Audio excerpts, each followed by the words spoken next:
본 방송에서 제공하는 투자 정보는 투자 판단에 대한 조언입니다. 방송에서 제공하는 주식의 가치, 가격 상승 및 가격 하락에 대해서는 방송사에서 보장하지 않습니다.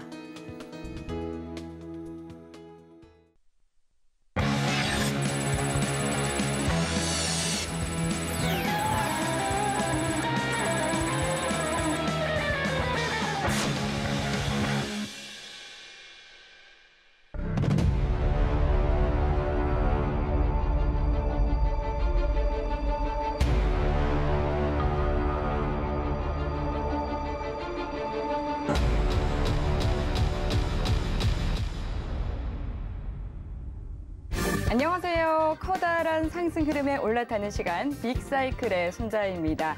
성공 투자를 이어가기 위해서는 경제뿐만 아니라 정치와 사회 또 문화 등 다양한 분야의 귀를 열어두어야 하죠. 하지만 이 정말 바쁜 현대사회에서는 모든 정보를 챙기기란 쉽지 않은데요.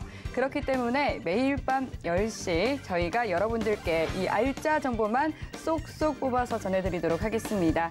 다가올 큰 상승 흐름에 여러분들을 탑승시켜 드릴 텐데요.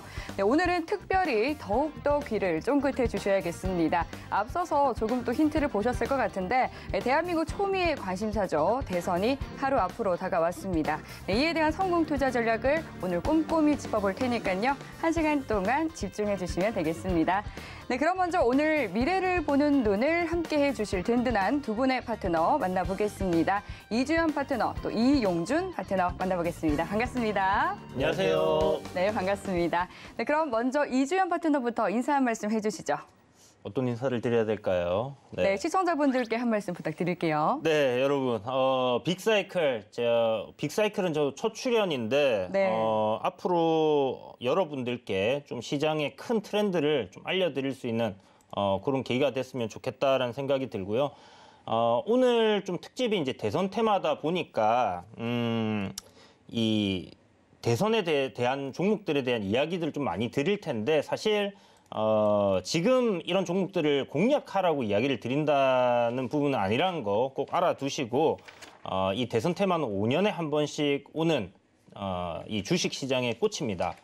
다음 대선 또 차기 대선 계속 나올 거기 때문에 지금 여러분들 이 방송 잘 들어두신다면요.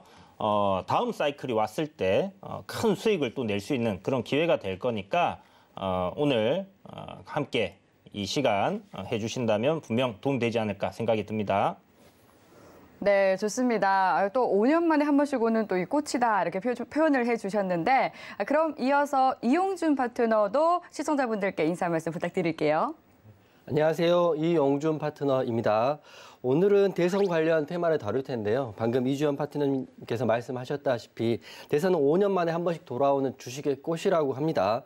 하지만 언제 들어가는지 또 언제 매도하는지를 확인하셔야 꽃이 되는 거고요. 이걸 잘못 엇박이 나면 큰 손해가 주어지는 테마이기도 합니다.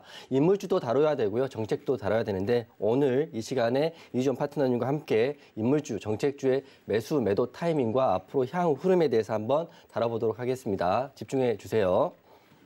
네, 좋습니다.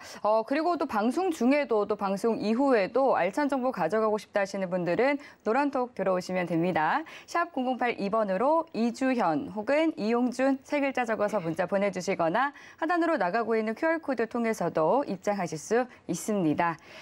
네, 그리고 또 먼저 오늘의 마감 시황부터 짚어보도록 하겠습니다. 대선을 앞두고 우리 시장 3거래일 연속해서 하락 마감했습니다. 간밤새 나스닥이 3.6%가량 떨어지는 등 미증시와 또 유럽 시장이 일제히 하락했는데요. 오늘 아시아 시장 주요국 증시도 모두 줄줄이 하락한 가운데 특히 도쿄 증시는 최저점까지 떨어졌습니다. 우크라이나와 러시아 3차 회담도 소득 없이 끝났다라는 소식이 전해졌고 또 미국의 러시아산 원유 수입 금지 움직임에 국제 유가 강세 이어가고 있는데요. 국제 유가를 비롯해서 달러와 골드, 또 곡물, 그리고 원자재 시장이 모두 폭등하면서 시장의 공포감을 키우고 있습니다. 국내 증시는 기관과 외국인의 동반 매도세가 지속되면서 코스피는 2620선의 거래를 마쳤고 코스닥도 870선까지 레벨을 낮췄는데요. 특히 이 니켈이 어제 이어서 오늘도 하루 만에 이 37%까지 급등하면서 2차 전지주들이 약세를 보였습니다. 오늘 원달러 환율은 10원 가까이 급등하면서 1,237원까지 올랐는데요. 지난 2020년 3월 코로나19로 전 세계 증시가 폭락한 이후 최고치를 기록했습니다. 네, 이렇게 또 간단하게 좀 마감 시황을 짚어봤는데 그럼 오늘 시장에 대해서 또 두 분 파트너의 시장 분석 한번 들어보도록 하겠습니다. 이번에는 이용준 파트너부터 오늘 시장 어떻게 보셨는지 말씀 부탁드릴게요. 네, 오늘 시장 같은 경우는 오늘도 코스피, 코스닥이 소폭 하락 마감했습니다. 특징주로는 니켈, 방금 앵커님이 말씀하셨다시피 니켈이 하루 만에 67%라는 엄청난 상승이 나왔습니다. 네. 관련주로는 티플렉스가 대장주로서 급등이 나왔다가 장 후반에 상한가까지 가는 듯 하였으나 윗꼬리를 달리면서 무너졌는데요. 이럴 때일수록 이렇게 급등 나오는 섹터들이 매일매일 바뀌는 것 같습니다. 원자재 관련된 수급도 확인해야 되고요. 원자재 관련해서 급등락도 확인해야 되는데 굉장히 장이 어렵습니다. 러시아 우크라이나 사태가 장기화된다는 이야기도 있고요. 하지만 전쟁은 이미 일어났고 악재는 이미 나와 있습니다. 이럴 때일수록 여러분 보유하는 종목들 손절하지 마시고요. 잘 홀딩하시고 특징 섹터별로 매수세에 따라가서 매도하지 마시고 잘 본인의 스탠스를 잘 지켜주셔야 될 것 같습니다. 장은 매우 어렵지만 총성은 이미 시작됐고 이때가 이제 매수의 적기라고 저는 생각되기 때문에 보수적이지만 이제 매수를 시작해야 됐다고 생각합니다. 네, 좋습니다. 시장 복귀 말씀 들어봤는데 그럼 이어서 이주현 파트너는 오늘 시장 어떻게 보셨을까요? 시장 한번 짚어주시죠. 네, 시장 그동안에 이제 계속 말씀을 드렸던 것처럼 네. 하락 추세가 지속되고 있고 저점을 아직은 확인을 하는 단계다라고 이야기를 드려야 될 것 같아요. 지금 오늘 2,600포인트를 지수가 이제 테스트를 하면서 일봉상 보게 되면 쌍바닥을 만들 수 있는 그런 흐름은 잡혀 있습니다. 다만 여기에서 상승하는 흐름이 나와줘야지 단기적으로 변곡이 잡히게 되고 우리가 이제 흔히 기술적으로 얘기하는 쌍바닥입니다라고 얘기를 할 수 있는 부분이에요. 전일 글로벌 증시 굉장히 좀 큰 폭으로 하락을 했었는데요.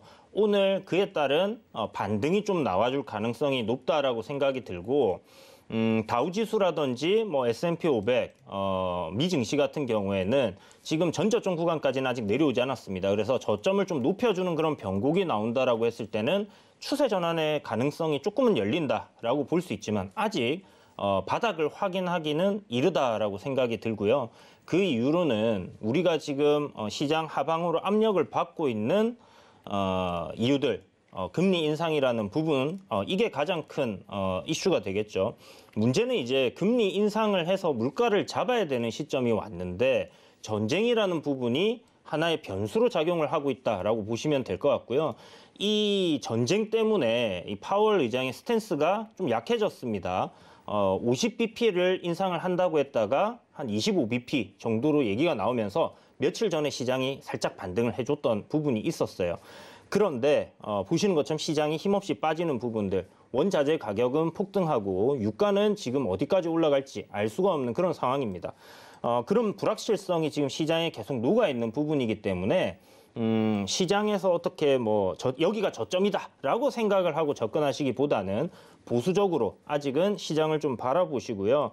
저는 개인적으로 2,400포인트가 오게 되면 그때는 좀 편안한 마음으로 우리가 매수를 할 수 있다라고 생각은 드는데 지금 당장은 뭔가 좀 더 확인해 봐야 되는 부분들이 산지 있다라고 생각이 듭니다. 그래서 너무 공격적인 매수보다는 안전한 종목들, 그러니까 어떤 게 안전한 거냐, 실적적인 부분이 굉장히 받쳐주고 성장이 계속 이루어지고 있는 기업들인데 시장이 무너짐과 함께 지금 가격이 싸진 종목들이 있을 거예요.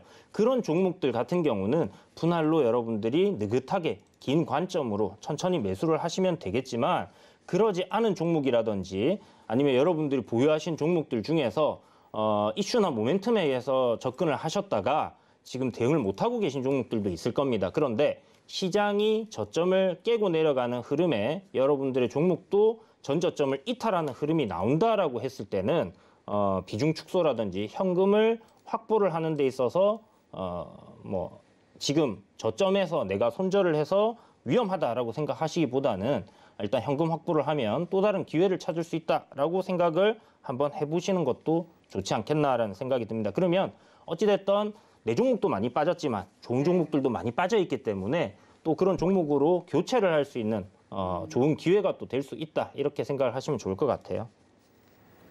네, 지금 또 오일 쇼크와 그리고 또 아래 공포라 불리는 경기 침체에 대한 우려가 글로벌 증시 전반을 좀 짓누르고 있는 상황인데요. 하지만 또 이주연 파트너는 이 위기를 또 기회로 이용해 볼 수도 있다라고 말씀을 해주신 것 같습니다. 이럴 때일수록 또 차기 대통령이 누가 되느냐에 따라서 이 앞으로 상승 사이클에 올라탈 업종이 결정되기 때문에 또 굉장히 중요하다라고 볼 수 있을 것 같은데요. 이런 의미에서 아직까지 안개 속인 이 대선 전국 제20대 대통령 선거의 유력 후보로 꼽히고 있는 이재명 후보와 윤석열 후보의 관련주들을 면밀히 살펴보도록 하겠습니다. 참고로 본 방송에서 제공하는 정보는 투자 판단에 대한 조언일 뿐 해당 상품의 가치나 수익률을 보장하고 있지 않다는 점 참고해 주시고요. 또한 편향된 정치적 의도 또한 없음을 밝혀드리겠습니다. 네, 그럼 대선 관련 테마 이재명, 윤석열 두 후보의 인맥 관련주 중에서 대장주부터 살펴보도록 하겠습니다. 네, 두 분의 파트너는 어떤 대장주를 꼽아와 주셨을까요? 먼저 화면 통해서 확인해 보도록 하겠습니다. 네, 먼저 이 더불어민주당 이재명 후보의 인맥 관련주부터 만나보시죠. 네, 이재명 후보 인맥주 에이텍과 프리엠스 두 종목 가져와 주셨습니다. 사실 또 오늘 이 대선일 직전 정치 테마주 좀 약효가 끝난 모습 보이기도 했었거든요. 네, 대선 테마주에서도 인맥 관련주는 이 후보와 학연 또는 지연으로 또 얽혀있는 종목이 대다수로 좀 지지율에 따라서 큰 변동성을 보이고 있는데요. 따라서 실제적인 모멘텀 잘 따져서 정치 테마주에 투자를 해야 한다는 경고의 목소리도 많습니다. 그럼 이 에이텍과 프리엠스 먼저 살펴보도록 하겠습니다. 먼저 에이텍 가져와 주신 파트너는 어느 분이실까요? 제가 가져왔습니다. 네. 그럼 에이텍 한번 살펴봐 주시죠. 이 선택한 이유가 무엇일까요? 네네. 먼저 이재명 인물 테마주로는 여러 가지가 있는데요. 네. 제가 항상 말씀드리지만 대장주는 딱 하나이고 가장 먼저 오르고 가장 먼저 빠지는 게 종목이 대장주라고 생각합니다. 에이텍 같은 경우는 이재명 인물 테마주 중에 전통적인 대장이라고 제가 보고 있고요. 그 이유는 성남 창조경영 CEO 운영위원을 지내셨기 때문에 에이텍이라는 종목이 항상 먼저 치고 나갔습니다. 이번 대선을 통해서 알겠지만 이번 여당의 대선 후보는 이재명으로 이미 정해져 있었습니다. 그렇기 때문에 인물 테마주를 대선이 다가오면 다가올수록 급등할 거라고 생각하는 것은 잘못된 생각이고요. 에이텍 차트를 보시면 아시겠지만 47,950원이 2020년 8월 14일 최고가입니다. 그 최고가를 찍고 지금까지 지속적으로 내려오고 있는데요. 예전에 대선 테마주, 인물주 같은 흐름 같은 경우는 대선이 가까운 3개월, 6개월 전까지도 급등락을 반복을 했지만 최근 들어서는 먼저 오르고 먼저 빠지는 느낌이 있습니다. 특히 에이텍이 기존적인 전통적인 대장인데 에이텍 같은 경우는 에이텍 최저점 대비해서 최고가인 47,950원까지 약 8배에서 9배까지 올랐는데요. 근데 그 시점이 문제가 있습니다. 2020년 8월 14일이라고 하면 현재 2022년이니까요. 1년 반 훨씬 전에 고점을 찍었다는 건데 이 말인즉슨 윤석열 테마주와 다르게 후보가 이미 확실히 정해져 있고 이 후보가 확실히 대선에 나갈 거라 이렇게 생각이 됐기 때문에 미리 오르고 미리 빠졌다고 보시면 될 것 같습니다. 인물 테마주는 조심해야 될 게 남들보다 먼저 사고요. 남들이 산다고 생각할 때 먼저 파시는 게 핵심인데 에이텍이 전통적 대장주였고 그리고 후속주로는 에이텍10, 프리엠스, 동신건설, 오리엔트 전공들이 있는데 항상 말씀하지만 5년에 한 번씩 돌아오는 대선 테마주의 인물주는 대선 주식의 꼬심은 확실한 것이나 언제 미리 사고 미리 파는 게 핵심이라고 생각됩니다.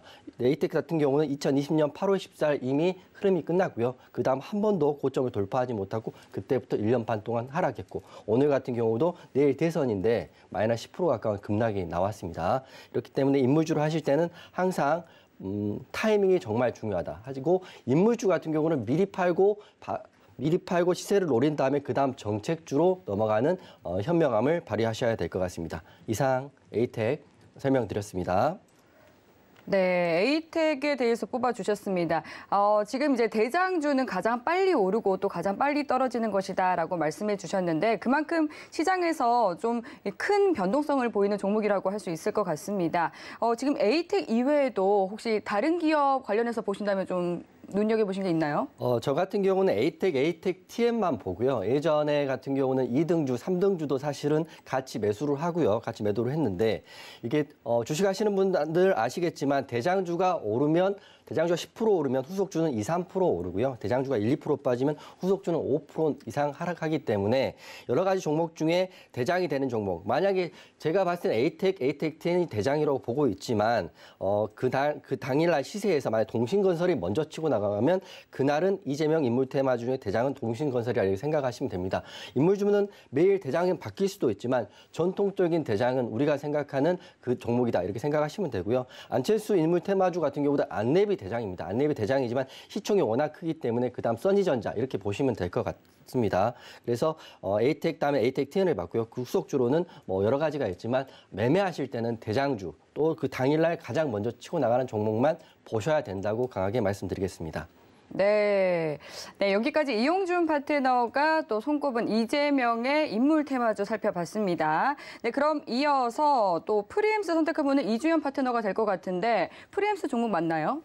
네, 프리엠스 에이텍 좀 전에 이제 그 이용준 파트너님께서 말씀해 주신 네. 것처럼 이재명 관련주 하면 지금 이재명 후보는 이번에 대선에 처음 나온 게 아니잖아요. 그렇죠. 그러니까 이제 앞서서 한번 이제 박근혜 대통령이 탄핵되면서 문재인 대통령하고 경합도 붙었었고 그때부터 이 에이텍이라는 종목이 대선 테마로 엮여서 그때 당시에도 대장주로서 굉장히 크게 움직였었고 요번에도 대장주로서 굉장히 잘 움직였었습니다. 네. 일단 프리엠스, 그다음에 에이텍, 그리고 동신건설이 저는 이제 한 3종목 정도를 대장주로 보는데요. 네, 동신건설까지. 네, 동신건설이 조금 더 저는 이제 대장주로서 이렇게 좀 움직임이 괜찮았다라고 생각하는 부분이 있는데 네. 그 이유는 뭐 대선 테마 같은 경우는 사실 제가 테마주를 굉장히 이제 즐겨서 공략을 하는 편인데 대선 테마를 제가 테마의 꽃이다라고 이야기하는 이유가 뭐냐면 네. 우리가 이제 이 5년에 한 번씩 돌아오는 확정된 일정이 잡혀 있는 테마입니다. 그리고 이런 인맥주라든지 뭐 정책주 있지만 기존에 이제 인맥주들이 워낙에 크게 잘 올라가고 이 기간이 굉장히 좀 길어요. 그래서 지금 코로나19 사태를 겪으면서 우리가 이제 뭐 백신 관련주라든지 치료제 관련주라든지 이렇게 이제 다양한 종목들이 굉장히 큰 폭으로 오르는 걸 보셨다시피 대선 테마 역시 관련주들이 대부분 엄청난 폭등을 보여줍니다. 그래서 대장주를 따라서 움직이는 흐름들도 나오고 아까 말씀하셨던 것처럼 대장주들이 날짜에 따라서 이렇게 바뀌는 흐름들이 많이 나와요.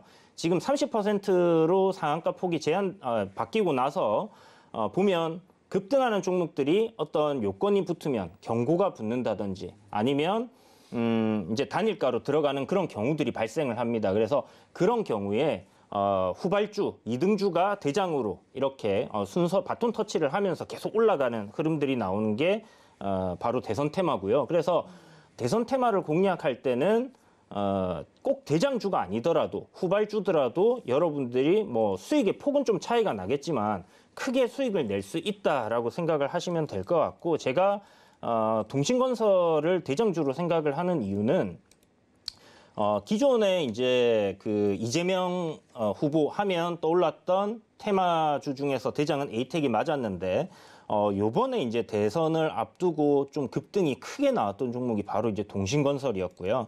동신건설 같은 경우는 뭐 템버거라고 얘기를 하죠. 바닥권에서 거의 10배 이상이 상승을 했습니다. 그러니까 기존의 테마 그 이재명 관련주들 중에서 가장 큰 폭으로 상승률이 나왔었고 그리고 3파 상승이 나올 때 점상으로 달렸던 종목이죠. 여러분들이 이제 서울경제TV를 이렇게 좀 유심히 보셨던 분들께서는 아시겠지만 우리 방송이 이제 개편되기 전에 주유소라는 방송을 할 때 제가 첫날 나와서 포트에 편입했던 종목이 바로 동신건설이었었고 며칠 뒤에 이제 상한가 나왔었는데요. 그만큼 강한 흐름을 보여주는 종목이었기 때문에 이 종목을 뭐 대장주다라고 제가 말씀을 드리는 거고, 프리엠스나 뭐 에이텍이랑 뭐 에이텍TN 다 모두 다 엄청난 시세를 냈던 종목들입니다. 그래서 대선 테마에서 무슨 대장 이 종목이 뭐 계속 뭐 가야 된다 이렇게 생각하기보다는 순서를 계속 바꿔가면서 움직이기 때문에 그 대선 테마가 움직일 때 상한가 들어가는 종목이 있다면 그 종목을 여러분들이 뭐 1등이든 2등이든 상관할 필요 없이 공략하시는 것도 괜찮다. 그래서 기존의 테마들은 대장주를 2등주, 3등주보다는 대장주를 공략하는 게 맞지만, 대선 테마 같은 경우는 그런 것과 상관없이 충분히 큰 수익을 낼 수 있기 때문에 후발주를 내가 공략한다고 해서 너무 그렇게 걱정을 하실 필요는 전혀 없다라고 생각이 듭니다. 네. 또 테마 부장님답게 또 어떻게 이 정치 테마를 잘 투자를 해볼 수 있을지에 대한 투자 전략도 알려주신 것 같습니다. 네, 그럼 이번에는 국민의힘 윤석열 후보와 관련된 대장주들 확인해 보도록 하겠습니다. 네, 화면 보여주시죠. 네, 윤석열 후보 인맥주로 서연과 덕성 두 종목을 가져와 주셨습니다. 네, 그럼 자세한 이야기 파트너 두 분과 함께 나눠보도록 하겠습니다. 네, 서연을 선택해 주신 파트너는 어느 분이실까요? 네, 제가 서연을 선택을 했는데요. 네네. 서연이 저는 이제 그 시작을 할 때는 서연이 대장주였었어요. 네. 그런데 지금 시간이 좀 지나가면서 이후에 한 차례 이제 조정 이후에 상승기 다시 나올 때는 덕성에게 대장 자리를 좀 내줬던 그런 부분들이 있습니다. 기억하시는 분들이 있으실지는 모르겠습니다만은 이 서연이라는 종목이 바닥권에서 2020년도였죠. 제가 이제 서울경제TV에서 전문가로서 이제 활동을 막 시작을 했을 때였는데요. 네. 코로나 관련주들을 한참 이렇게 추천주에 포트에다가 편입을 시키다가 제가 서연이라는 종목을 대선 테마로 이제 가지고 나왔었어요. 그때 당시에 이제 가장 먼저 강하게 치고 올랐던 종목이었고, 그때 이야기 드렸던 게 지금 대선 테마를 묻어주신다면 시간이 한 1년 정도 지나서 여러분들이 계좌가 엄청나게 불어 있을 거다라고 이야기를 드렸었는데요. 네. 시간이 지나서 보니까 이제 대선 테마 어마어마하게 올라간 부분들 여러분들 확인하실 수 있을 거고, 역시나 서연도 바닥권 뭐 한 3,300원부터 26,200원까지 이제 상승이 나왔기 때문에 대략 뭐 9배 정도 이렇게 시세가 좀 크게 나왔던 종목입니다. 네. 일단 그 뭐 덕성도 좋은 종목이고 거의 뭐 비슷하게 움직였어요. 그런데 제가 서연을 대장으로 봤던 이유는 아까 뭐 이용준 파트너님께서 얘기하셨던 것처럼 가장 먼저 이 종목이 움직임이 이제 나왔던 부분이었고요. 네. 제가 이제 그 대선 테마를 볼 때 여러분들께 예전에 이제 막 강연에서도 강의를 드릴 때 드렸던 부분 중에서 실적이 나오는 종목을 우선적으로 봐라. 그리고 망하지 않을 기업이어야 된다라는 걸 강조를 드렸었죠. 그런데 코스피 종목인 경우에는 상폐당하는 경우가 극히 드물어요. 그렇기 때문에 코스피 종목이면서 실적 대비 저평가되어 있고 거기다가 영업이익이 잘 찍히는 종목이면 굉장히 대선 테마로 좋습니다라고 했는데 거기에 부합되던 게 바로 서연이었습니다. 서연 같은 경우는 이제 뭐 서연 탄메탈이라든지 서연 이화라든지 이런 자회사들을 좀 거느리고 있는 소형주지만 지주사격으로 이렇게 좀 생각을 할 수 있는 그런 기업이었고요. 그런 면에서 바닥권에서 이제 가장 먼저 윤석열 관련주들이 이제 부각이 될 때 좀 시세를 강하게 내면서 올라와 줬기 때문에 저는 이제 서연이 대장주다라고 이제 이렇게 좀 생각을 하는 부분이고, 아까 말씀드렸던 것처럼 뭐 덕성도 그렇고 뭐 관련주들 뭐 안 오른 게 뭐가 있겠습니까만은 네. 특히 시세가 크게 나왔던 종목들 위주로 뭐 그런 종목 대장급으로 이렇게 생각을 하시면 될 것 같아요. 네. 이렇게 또 서연 종목에 대해서도 말씀해 주셨고, 그러면 조금 또 짚어주셨지만 이 덕성에 대해서도 이영준 파트너께 한번 들어보도록 하겠습니다. 네, 방금 이주연 파트너님이 좋은 말씀 하셨는데요. 가장 중요한 거는 테마주라 하더라도 실적이 나오고요. 거래가 잘 이루어지고 부채나 유보가 양호한 회사들이 수급이 더 빨리 붙고요. 더 급등을 하는 거는 맞습니다. 네. 제가 세력이라고 해도 여러분이 투자자라고 해도 똑같은 테마주가 10개가 있다면 그중에 하나를 픽한다면 가장 우량한 회사를 픽해서 매매를 하는 게 여러분의 심리, 세력의 심리이기 때문에 이주연 파트너님 말씀하신 테마주도 실적과 부채와 유보를 확인하고 그중에 탑이 나온다 이렇게 생각하시면 될 것 같고요. 그리고 먼저 치고 나가는 게 대장인데 저는 덕성을 골랐는데요. 덕성 같은 경우는 윤석열 후보의 전 대장이라고 생각합니다. 덕성하고 덕성 우선주가 있는데 덕성 같은 경우는 이재명 인물 테마주보다 더 늦게까지 올랐는데요. 덕성 같은 경우는 2021년 이 보시면 차트에 보시면 6월 2일이 32,850원이 이 덕성의 최고점입니다. 즉 지금으로 하면 약 9개월 전이 최고점을 찍었는데요. 이재명 인물 테마보다 더 늦게 더 많이 올랐던 이유가 이재명 인물 테마 같은 경우는 이미 여당의 후보는 정해져 있었고 픽스돼 있었고요. 이재명 인물 테마는 이번만 대선이 나온 게 아니라 지난 대선에서 나왔기 때문에 먼저 오르고 먼저 빠진 느낌이 있었습니다. 하지만 윤석열 인물 테마 같은 경우는 야당의 후보가 사실 경합이 있었습니다. 홍준표 의원도 있었고요. 여러 가지 썰들이 있었기 때문에 가장 나중에 오르고 가장 늦게까지 올랐는데 그래도 9개월 전에 파동이 끝났다는 것. 이 말인즉슨 인물 테마주는 매도 시기가 정말 중요하고요. 남들이 열광할 때 팔고 나오는 그런 현명함도 필요하다 이렇게 생각이 됩니다. 덕성 같은 경우는 최고가 32,850원까지 최저점 대비 약 20배가 올랐습니다. 언제 샀느냐 이만큼 중요한 건데요. 20배가 올랐다는 거는 아시겠지만 100만 원 했으면 2천만 원이 됐다는 건데 끝에까지 먹지 못하더라도 남들이 열광할 때, 남들이 집중할 때 팔고 나올 수 있어야 된다. 이게 중요한 거고요. 오늘의 인물 테마주는 대장을 고르는 능력도 중요하지만 매수 타점과 매도 타점, 남들보다 좀 빠르게 움직여야 된다는 게 제가 말씀드린 오늘의 핵심입니다. 네, 또 윤석열 후보 인맥 관련주로 가져와 주신 이 덕성 같은 경우 오늘 16.28% 하락하면서 금일 코스피 최고 하락률 1위를 또 기록했고요. 덕성 우는 또 15.61% 내리면서 최고 하락률 2위를 기록했습니다. 앞서서 또 이용준 파트너께서 말씀해 주신 것처럼 굉장히 또 큰 급등세를 보였다가 또 크게 내리는 종목을 대장주로 볼 수 있다 말씀해 주셨는데 오늘 또 굉장히 큰 폭으로 떨어졌다라고 볼 수 있겠고 그리고 앞서 이 PPT 내용에서 보니까 또 화면 내용에 애니 능률에 대해서도 또 같이 들고 와 주셨던데 지금 또 유튜브로 한 시청자님께서 오늘 애니 능률 매수했는데 오를 가능성 있나요? 이렇게 질문 보내주셨어요. 좀 이 부분은 어떻게 보세요? 두 파트너께서는 좀 어떻게 어느 분부터 먼저 말씀을 해주실까요? 제가 먼저 말씀드리면요. 네네.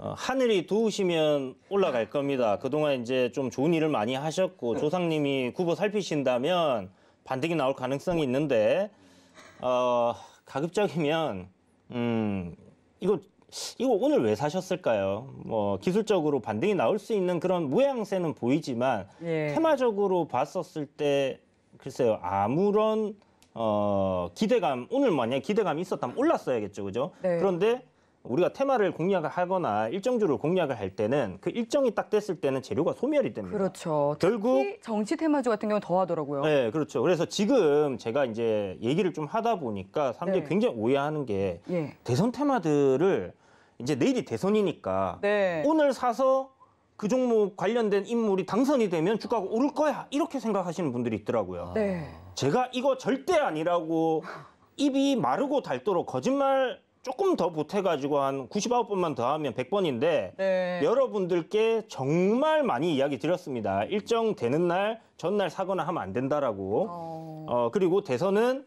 이제 누가 당선이 된다고 해서 그때부터 올라가는 게 아니라 보통 아까도 그 매도 시점 굉장히 중요하다 얘기하셨는데 네. 1년 전에 보통 끝나요. 이제 우리가 3월에 대선을 하게 된 이유가 박근혜 대통령 탄핵되면서 12월 달 원래는 대선인데 이게 바뀌었단 말이에요. 그 전에 대선주들의 흐름들을 쭉 여러분들이 이렇게 한번 공부를 해보시면요. 1년 대선 투표하는 날부터 대략적으로 한 1년 정도 되는 시점에 인맥주들은 다 끝납니다. 그리고 나서 정책 관련 주들이 그 대선 조금 전까지 이렇게 좀 움직이는 흐름들이 쫙 나와주고요. 이게 이제 그동안의 대선 테마들의 루틴이었어요. 그런데 일정이 이제 3월 달로 바뀌면서 이런 부분들이 조금 변경된 부분들이 있고 특히 이제 이번 같은 경우는 정책주들이 좀 힘을 많이 못 썼습니다. 이유는 여러분도 아시겠지만 코로나19 관련해서 워낙 대단한 테마들이 많았기 때문에 그렇다라고 생각을 하는데요. 어쨌든 손절을 하시는 방향으로 생각을 해두시고요. 기다리면 올라오겠지. 이런 희망은 1도 가지시면 안 된다라는 거 강조해 드리도록 하겠습니다. 네, 아무래도 또 보다 시총이 적은 코스닥 기업에 속해 있는 애니능률이다 보니까 오늘 코스피 하락률 1위를 기록한 덕성보다도 더 하락폭이 깊었던 것 같습니다. 네, 혹시 이용준 파트너 덧붙이실 말씀은 짧게 한 말씀만 부탁드려요. 저희가 또 뒤에 정책 관련주 얘기를 또 나눠야 되기 때문에. 네. 사실 이주연 파트너님 말씀하신 것처럼 이게 재료가 나왔다는 건 재료가 소멸됐다는 걸로 보시면 될 것 같고요. 그리고 특히 호가가 얇은 또 코스닥 종목 같은 경우는 또 호가가 얇기 때문에 매물대가 매도 물량이 나오면 이렇게 더 많이 빠지기 때문에 애니능률 같은 경우 당분간은 쳐다보지 않으셨으면 좋겠습니다. 네. 당분간은 쳐다보지 않았으면 좋겠다 말씀해 주셨습니다. 인물 관련 테마주 알아봤고요. 이번에는 이재명 후보 또 윤석열 후보가 내놓은 정책과 관련한 테마주를 알아보도록 하겠습니다. 네, 먼저 두 후보의 공통 정책부터 만나보시죠. 네, 대선 두 후보의 공통 정책입니다. 먼저 주식시장 활성화와 또 이어서 경제 회복에 대해서도 정책을 내놨고요. 또 세 번째로는 부동산 공급 확대, 또 마지막으로는 친환경 대 탈원전, 이 신성장 에너지에 대해서도 정책을 내놔주셨습니다. 네, 그럼 또 자세한 이야기 나눠보도록 할게요. 지금 현재 보니까 일치하는 공약도 있고 또 좀 엇갈리는 공약도 있는 것 같은데 먼저 또 주식시장 활성화 공약이 좀 눈에 띄었거든요. 이 주식시장 활성화에 대해서는 좀 어떤 이야기를 해주실 수 있을지 이주연 파트너부터 말씀 부탁드릴게요. 네, 주식시장 활성화 관련된 부분들 각 후보들마다 이제 유명한 유튜브 채널이라든지 정책 토론에서도 이야기들을 많이 해주셨는데 당연히 이제 이 좋은 정책이라고 생각이 들고요. 이제 주식시장에 임하는 사람으로서 동학개미라는 이런 이야기가 나오고 정말 대세 상승장이 이제 한 차례 나오면서 많은 사람들이 이제 주식시장에 참여를 하다 보니까 결국 이런 표를 외면할 수 없겠죠. 국민들이 원하는 부분들에 대해서 이 후보들이 정책을 내는 부분들 저는 굉장히 괜찮다라고 생각을 합니다. 다만 이 주식 관련 활성화 관련된 부분들은요 어떤 정책적인 부분들을 내서 이게 가능하다라고 생각하지는 않습니다. 결국은 이 많은 사람들의 투자 심리가 좋아져야지 주식 시장이 활성화되는 부분이고 그런 부분으로 봤었을 때는 일단 글쎄 두 후보들 중에서 정책에 대한 내용들을 봤을 때 이건 개인적인 생각입니다만은 윤석열 후보의 그 양도세 폐지 관련된 정책 이 부분이 좀 더 핵심적으로 다가갈 수 있는 부분이 아닐까라고 생각을 해요. 아무래도 이 큰 손들이 시장을 떠나게 됐을 때 거래 대금이 마르게 되고 거래가 부족해지면 시장이 활성화라는 단어와는 반대로 갈 가능성이 굉장히 높기 때문에 그런 부분에서 지금 나와 있는 정책들 중에서는 주식 양도세 폐지 이 부분이 좀 더 많이 도움이 되지 않을까라는 생각이 들고요. 어찌되었던 이 대통령 후보들께서 주식 시장의 활성화에 대한 부분들 생각을 하고 고민을 한다라는 부분은 굉장히 의미 있다라는 생각이 들고 이 누가 되시던 간에 이 개인 투자자들이 생각을 하는 입장에서 좀 생각을 해서 다른 후보의 정책이라고 해도 좀 괜찮은 부분들이 있다면 좀 받아들여가지고 시장을 어떻게 해서든 좀 더 많이 활성화시키고 하는 방향으로 좀 진행하시면 좋을 것 같다는 생각이 듭니다. 네, 두 후보가 이제 공통적으로 주식 활성화 공약을 내세워 주셨습니다. 간략하게 이제 큰 좀 비교를 해드리면 이재명 후보 같은 경우는 증권 거래세 폐지를 주장하고 있고요. 또 윤석열 후보는 말씀해 주신 것처럼 주식 양도세 완전 폐지를 주장하고 있습니다. 네, 주식시장 활성화 공약에 관련해서 이용준 파트너는 좀 어떤 의견 있으실까요? 네, 저 같은 경우도 주식시장 현재 우리가 박스권에 너무 오랜 기간 동안 지수가 움직이고 있는데요. 네. 지금 같은 경우는 여러 가지 좋은 공약이 나왔지만 현실 가능한 공약이 중요하다고 생각합니다. 어떤 후보가 대통령이 되시더라도 현실 가능한 공약이 중요한데 네. 지금 같은 개인들 측면에서는 공매도에 대한 이야기가 많이 나오고 있습니다. 사실 공매도를 아예 없애겠다, 뭐 공매도 차별 금지하겠다 이런 이야기가 나오는데 이재명 후보 같은 경우는 공매도 차별 금지를 없애고 그리고 MSCI 지수 편입을 하겠다라고 나와 있는데요. 사실은 이게 약간 선심성 공약일 수밖에 없는 게 MSCI 선진국 지수에 들어가려면 공매도 제도가 필수 요건입니다. 그렇기 때문에 꼭 완전 없애고 들어가겠다 이런 얘기는 하신 건 아니겠지만 현실적으로 가능한 공약들이 좀 필요할 것 같고요. 지금 봤을 때는 우리나라가 아직도 이머징 시장에 있고요. 굉장히 오랜 기간 동안 코스피와 코스닥은 박스권에서 형성돼 있기 때문에 이제 돌파를 나와야 된다면 MSCI 선진국 지수 편입을 해야 된다고 생각합니다. 그렇게 됨으로써 외국인 자본이 들어오고요. 보다 주식시장이 투명화되고 거래 대금이 많이 들어올수록 선진국형 주식시장이 되면서 주식 거래가 더 활발해질 거라고 생각하니까 어떤 후보님이 되시더라도 우리나라가 더 이상 이머징 시장이 아니라 선진국 시장에 편입될 수 있도록 투명하고 좋은 제도들 많이 해주시길 바라겠습니다. 네, 그러면은 관련해서도 지금 주식시장 활성화 얘기를 했는데 이어서 또 부동산 안정에 대한 또 정책도 눈에 띕니다. 부동산 안정에 대해서는 좀 어떤 의견을 가지고 계신가요?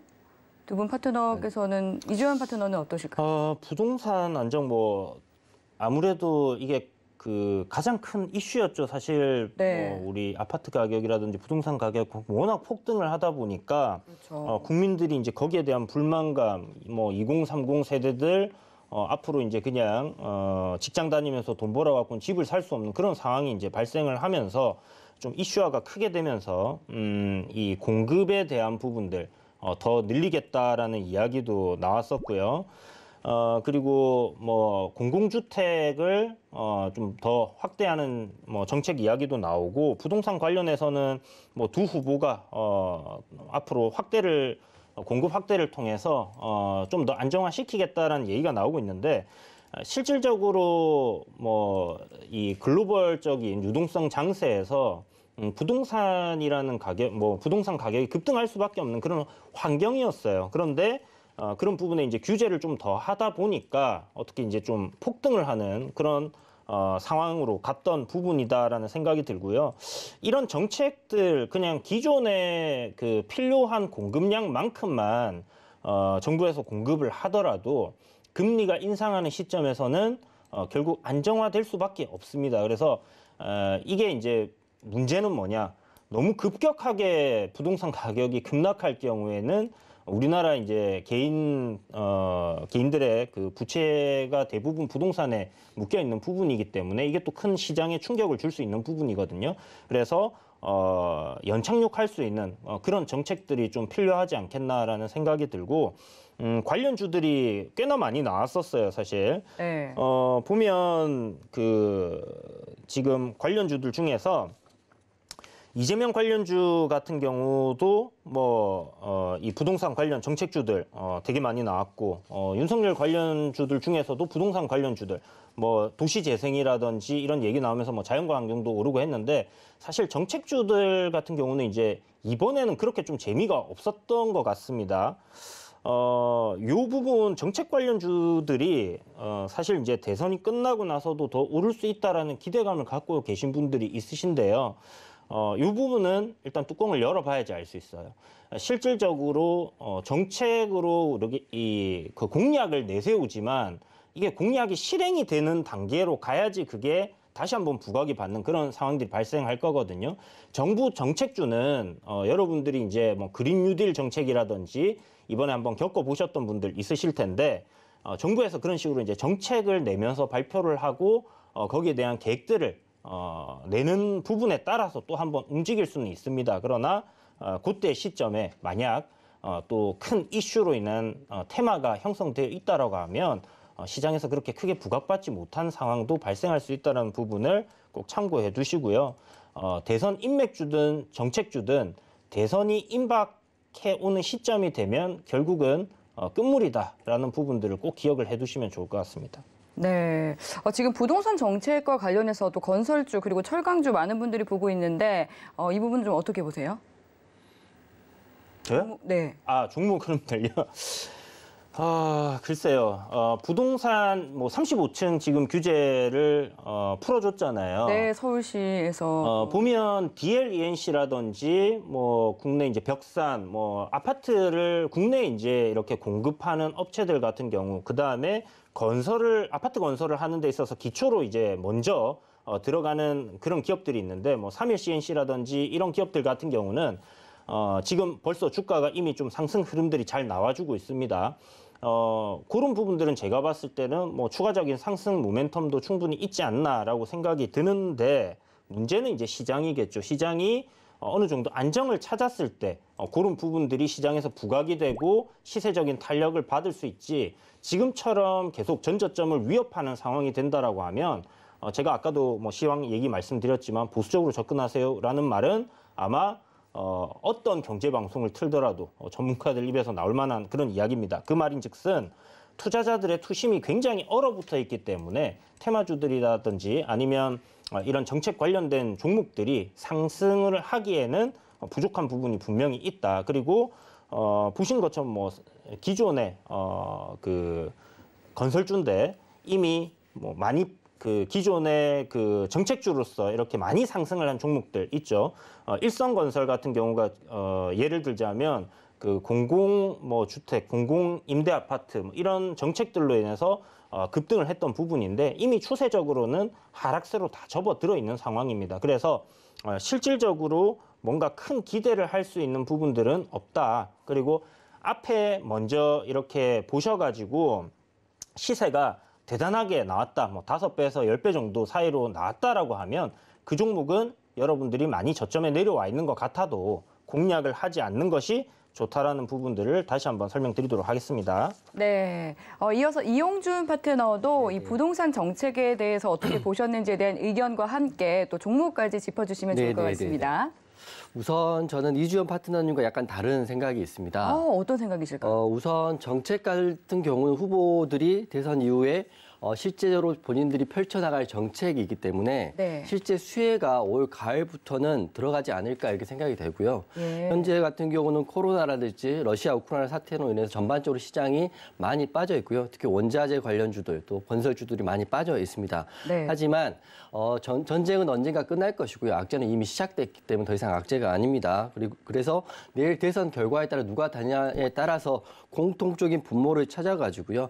해당 관련주를 공략해보는 것도 좋을 것 같은데 저는 조심스럽게 가을부터는 이 정책주들의 대장이 나오지 않을까 이렇게 생각을 하고 있고요. 네. 우리가 예전에 생각해보면 삼천리 자전거 테마로 해서 엄청나게 한번 올랐었고요. 네. 4대강 테마로 유아공연 같은 경우도 엄청나게 올랐습니다. 그것들은 대선 이전에 끝난 게 아니라요. 대선 이후에 후보가 당선된 이후부터 지속적으로 엄청난 상승을 했기 때문에 우리가 이제 정책주를 봐야 될 시점이 된 것 같다. 악재는 끝났다. 악재는 끝났고 정책주 중에 실제로 수혜를 받는 종목을 봐야 되는데 제가 이 두 후보분의 정책을 보니까 공통적이고 가장 중요한 핵심이 부동산에 있습니다. 네. 부동산 하면 여러 가지 섹터들이 들어가는데요. 첫 번째는 건설이 들어갈 것이고 철강, 시멘트, 페인트가 많이 들어갈 거라고 보고 있습니다.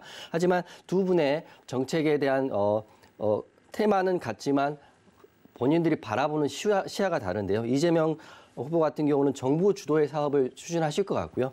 윤석열 후보 같은 경우는 민간 주도의 재건축이랄지 재개발 사업을 추진하실 것 같습니다. 하지만 두 분 다 누가 되더라도 건설주에는 호재가 될 수밖에 없는데 이 종목 해당 종목은 제가 오늘 후반에 준비해 종목들 말씀드릴 텐데요. 분명히 가을부터는 이 실제적인 수혜를 받는 종목이 나올 것이다라고 저는 보고 있습니다. 네. 그러면 실제적으로 수혜를 받는 종목을 봐야 된다 말씀해 주셨는데 어떤 종목들을 좀 보면 좋을지 짚어주시면 좋을 것 같아요. 바로 짚어드리겠습니다. 그러면 제가 오늘 영상 후반에 딱 한 종목을 가지고 왔는데요. 저는 여기 오기 전에 건설 관련, 기자재 관련, 또 페인트 모든 종목들을 다 봤었는데 네. 그중에 차트가 살아있는 종목이 대우건설이라는 종목을 가지고 왔습니다. 현재 중대형 건설사 중에 도급 순위는 다소 밀리긴 하지만 대우건설을 왜 가지고 왔냐면요. 여기 핵심은 대우건설 같은 경우는 프루지오라는 브랜드를 가지고 있잖아요. 네. 우리가 보통 살고 싶은 아파트가 어디니? 어떤 분은 자이를 말하고 어떤 분은 프루지오를 말하는데 최근 현대산업개발 이슈로 인해서 브랜딩의 도급 순위는 올해나 내년에 바뀔 수 있다고 보고 있고요. 사람들이 실제로 원하는 브랜딩도 바뀔 수 있다고 보고 있습니다. 그렇기 때문에 대우건설이 현재 좋은데 프루지오 하나로 보는 건 아니고요. 대우건설 같은 경우는 누가 되더라도 건설을 해서 수혜를 받게 되나 대우건설 같은 경우는 핵심이 원전 플랜트 사업을 이미 했던 경험이 있는 회사입니다. 이미 차트도 보시면 아시겠지만 이렇게 안 좋은 상황에서도 최근 5일선을 타고 지속적으로 상승을 하고 있습니다. 5,000원대에서 지금 6,400원, 7,000원대를 돌파하고 있는 차트 흐름을 봐서라도 이미 우상향을 했기 때문에 여기서 조금만 수급이 들어오고요. 외국인 수급이 들어오고 건설 수주가 지속적으로 매출로 이어진다면 이제부터라도 대우건설을 시작할 수 있다라고 보고 있습니다. 게다가 굳이 재건축, 재개발 그리고 공급 계약을 하지 않더라도 원전 플랜트 사업도 하고 있기 때문에 만약에 윤석열 대표가 대통령이 된다면 바로 탈원전이 아닌 친원전으로 돌아가기 때문에 바로 소형 원자로도 건설을 해야 됩니다. 그렇기 때문에 대우건설이 바로 그 중심에 서 있다. 제가 오늘 대우건설을 가지고 온 이유도 여기에 있다. 이렇게 말씀드리겠습니다. 네, 사실 최근에 또 건설주 이어서 이런 원전 관련주들도 좀 들썩이는 움직임이 나왔었는데 이 두 가지를 모두 다 또 함축하고 있는 종목인 것 같습니다. 네, 또 대선이 끝나게 된다면 시장의 여러 가지 불확실성 중에 또 하나는 제거가 된다 이렇게 또 볼 수가 있을 것 같은데 대선 이후의 흐름에 대해서도 좀 짚어봐야 될 것 같습니다. 또 저희가 시간이 많지 않은 관계로 짧게 한 말씀씩 부탁드릴게요. 네, 먼저 이주연 파트너 말씀해 주시죠. 대선 이후의 흐름들 일단 하나의 불확실성은 분명히 맞습니다. 이런 부분들이 이제 해소가 되는 부분이고요. 그런데 지금 국내 어떤 이슈적인 부분보다는 대외적인 이런 악재들 이런 부분들로 인해서 시장이 많이 하방으로 압력을 받고 있는 그런 상황이기 때문에 1차적으로는 전쟁이라는 이런 불확실성 하나 해소되어야 될 거고요. 그리고 금리 인상이라는 부분이 저는 가장 크다라고 보는데 이 금리 인상 과연 물가를 잡을 수 있을까라는 부분입니다. 가장 우려하는 부분이 이제 스태그플레이션이라는 부분인데요. 연준에서 올해 한 7차례 정도 금리 인상을 한다는 얘기가 나오고 있지만 이 부분이 결국은 금리 인상을 시작하는 시점 3월 FOMC부터 일단 0.25% 정도 올릴 수 있다라는 이야기가 많이 나오고 있고 그게 실행이 된다라고 했을 때는 하나의 또 불확실성이 해소가 될 수 있고 그 시점부터는 시장이 실적 장세로 돌입하면서 상승하는 흐름들이 나와줄 수 있습니다. 다만 그 전까지 어디가 저점이 될지는 일단은 좀 더 지켜봐야 될 것 같고요. 개인적인 바람으로는 오늘 저점을 좀 잡아주는 흐름이었기 때문에 2,600포인트를 지켜주고 시장이 다시 한번 박스권 흐름이라든지 단기적인 추세 상승을 만들어가는 그런 흐름들이 나오면 좋겠다라는 생각이 드니까 이런 부분들 우리 희망을 가지고 한번 또 지켜보도록 합시다. 네, 그럼 이어서 또 이용준 파트너도 한 말씀 부탁드립니다. 네, 방금 말씀하셨던 것처럼 현재 전쟁 이슈가 가장 중요한데요. 전쟁은 이미 시작됐지만 이게 단기적으로 끝날 건지 아니면 장기화될 건지가 지금 핵심에 있는 것 같습니다. 네. 우선 악재는 나왔기 때문에 더 이상 악재는 아닌 것 같고요. 향후의 흐름들 지켜봐야 되는데 다소 보수적으로 접근해야 될 때는 맞는 것 같아요. 하지만 3월 10일 내일 모레 미국 CPI 지수도 발표하고요. 실업수당 청구 건수도 발표를 하기 때문에 이런 경제 지표도 꾸준히 챙겨봐야 되고 가장 중요한 건 3월 20일 날 FOMC 금리 발표가 있는데 예측치로는 0.5로 예측하고 있는데 만약 0.5가 그대로 나온다면 시장은 평탄하게 움직일 것 같은데 조심스레 예상하지만 0.5가 아닌 0.25가 나온다면 시장은 호재로 받아들일 수도 있기 때문에 시장은 그때 한번 올라갈 수도 있지 않을까 생각되고요. 이미 나온 악재는 악재가 아니기 때문에 시장의 중요한 경제 지표도 확인하면서 대응해야 된다. 이제 악재는 끝났다. 저는 생각되고요. 다만 이런 러시아 사태가 빨리 종결되기를 개인적으로는 많이 바라고 있습니다. 이상입니다. 네, 또 오늘 내용 중에 궁금한 사항들 아직까지 남아있다 하시는 분들은 노란톡 통해서 질문 보내주시면 됩니다. 샵 0082번으로 이주현 또는 이용준 세 글자 적어서 문자 보내주시면 되겠습니다. 네, 오늘 저희가 준비한 내용은 여기까지입니다. 또 3월 9일 내일 있을 선거에서 소중한 한 표 꼭 행사하시길 바라겠고요. 네, 오늘 저희 여기서 인사드리도록 하겠습니다. 시청해주신 여러분 고맙습니다. 네, 참고로 본 방송에서 제공하는 정보는 투자 판단에 대한 조언일 뿐 해당 상품의 가치나 수익률을 보장하지 않습니다. 서울경제TV는 자본시장 통합법을 준수합니다. 1:1 투자 상담과 유사 주식 행위 등 모든 불법 사항을 엄중히 금지합니다. 네, 시청해주신 여러분 고맙습니다.